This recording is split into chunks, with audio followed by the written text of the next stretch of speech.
Hello good people, it's Mbongeni here.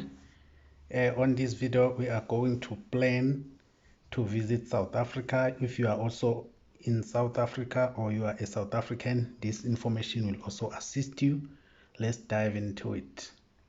Okay, the motive or the reason for visit, that also should top your agenda. In South Africa there are places or areas we regard as inland and the coastal.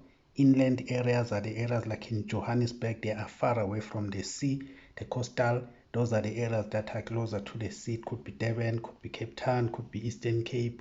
So those we call the coastal areas. So you need to know, because the environment and other things you may not get inland, others you may get inland, you may not get on the coastal. So it's very much important to take note of that. The list of places and activities that you would like to do during your visit. Then now you have a list, you know the inland, the coastal, the purpose for the visit. Now you need to Google. Now let's say you want to visit the historical areas with regard to politics and the history of prominent people like former President Mandela. Obviously, you will be on the inland then, which means it's the Johannesburg part. So now you know. So you need to Google now the hotel and the lodges that are around there in Johannesburg. And then you compare the prices. Then now the next step is to phone that particular place.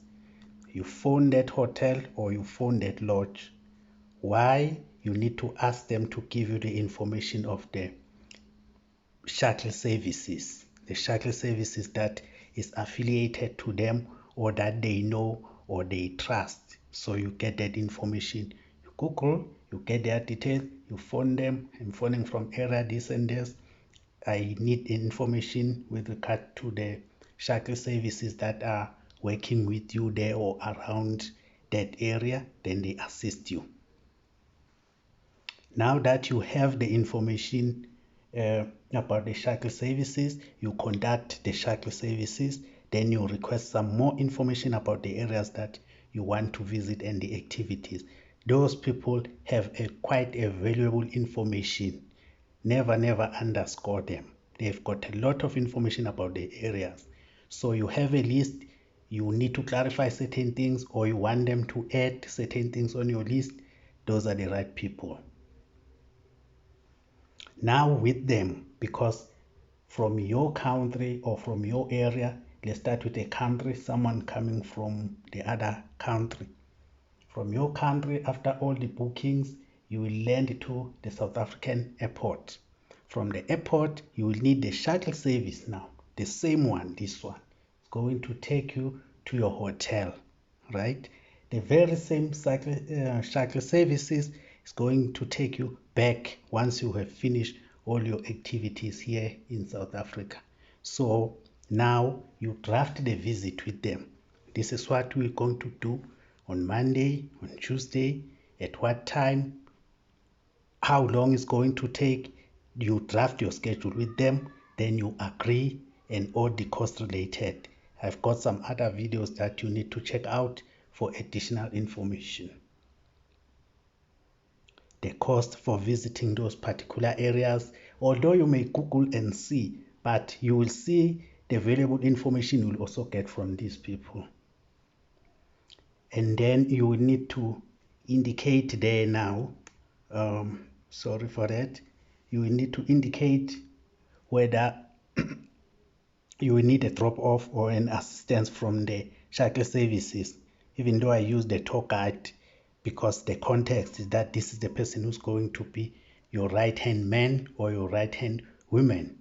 So depending on whether you want them to take you from the hotel the following day, now they took you from the airport, they drop you to the hotel the following day, you need to start your activities. You will check our transport system. I've got the video about that. Now let's say they take you to the Table Mountain, right? Now when they arrive at a Table Mountain, are they going to drop you off there, go do their things and fetch you later, or you will need them to move around with you and assist you in various ways? So that's what some tourists do, because even if you have a family, but sometimes it could be better to have someone from the local.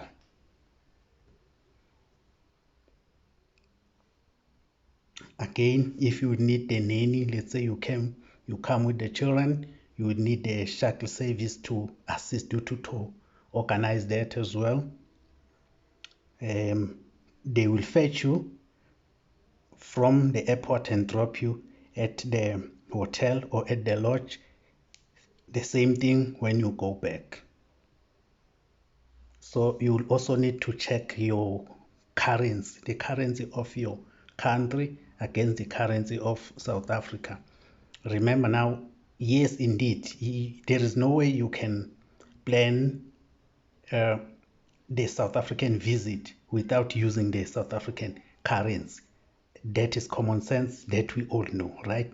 But the issue here in terms of the currency is, in some countries, the currency of those countries and the South Africa, they are not too far apart. Sometimes the South African currency is strong, sometimes that particular country currency is strong. So you may find that when you were doing the quotations, the budget and everything, the South African currency was poor, it was underperforming.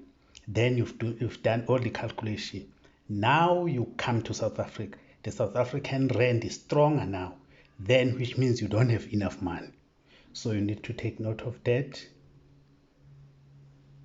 Exchange the contacts with the shuttle service person, and then you need to agree with the payment. I know most of them, they prefer the cash. Some of them, they prefer the cash, although some they do take the cards. So you need to agree so that there won't be some hassle there now with misunderstanding how we're going to pay each other. So you will now inquire to the shuttle service. You will also inquire to the hotel. All the deposits that need to be paid, you are paying now. You arrange with the shuttle service how are you going to meet at the airport. When you arrive, you land there, they will need to be able to identify you. In most cases, they have these posters or papers where they will write the name of the person they are waiting for. So you also need to know that as well. And then ask the shuttle service to include all the costs, because sometimes you find that if you visit a particular area, you will need to pay. Maybe the shuttle service will believe that those costs you will pay from your pockets. If you do so, it's also very much important to know, because now you've got a list that you are going to visit, you've got the dates, you've got the time, everything. Now you need to know, will I be paying in that particular area? They will tell you anyway. So you talk about the menu. In the hotel, you might have told them, they know what you eat and what you don't eat. But now you are outside the hotel, you are visiting, going around. Also, you need to inquire, talk about that with your shuttle services so that it's going to know which restaurant that can accommodate your need. The 10% tip. You must know that if you eat at the restaurant, you will need to pay a tip. We pay a tip there. Is an unspoken rule, is a 10%. So if your total bill is let's say is $8, then the 10% of the $10, that is a topic for another day, as to why you need to pay a person who's employed there. So but you have to, is highly advisable to pay that percent tip. It's not a rip off. We are all paying, even us South African, we do pay that 10% tip.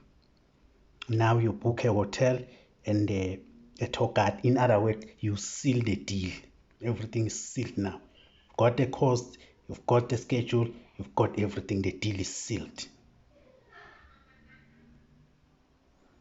Okay, another thing that is highly advisable if you're coming from other countries, in order to avoid the confusion. In some other countries there is rands, there is euro, there is naira. In some countries, for example, in Zimbabwe, there is a dollar, and that dollar is not the same as the US dollar. So what some people they do is when they do their budget, they do it on the basis of a US dollar. Reason being, South African currency had never ever been stronger than the US dollar. So you are safe if you measure up your budget against the US dollar than maybe with your country where you may find that South African currency can just outsmart or perform better than your currency. Then you are in trouble. And then you need to inquire about the entertainment at the hotel or a lodge, entertainment around in the place around, exchange US dollars to rands. The moment you land into the airport or you arrive at the port of entries, the money, if you came with the currency from your country or you came with the US dollars, as I suggest there, now you change them into rands, because in South Africa we pay in rands. So some people they don't even know any other currency except the rands. So you may have a problem if you think you'll pay in dollars. Okay, cash or card, mainly with the shuttle services, you need to inquire. It's best to inquire before you even come, that being part of the agreement. See other videos about the advantages of the tour guide. Yes. Okay, now you enjoy your visit, and then don't forget to respect the laws of the country. The fact that you are a visitor does not mean you are above the law of the country. You stick to the tour schedule. That schedule you drafted, you need to stick to it. But shuttle services are very, very much accommodative. They are very much flexible. You may need also just to let them know if that particular day you are not in the mood to go there to that particular place, or you enjoy to be in that particular place. You rather cancel plan B, then you are well set there. So that is the end of the video. Thank you for watching.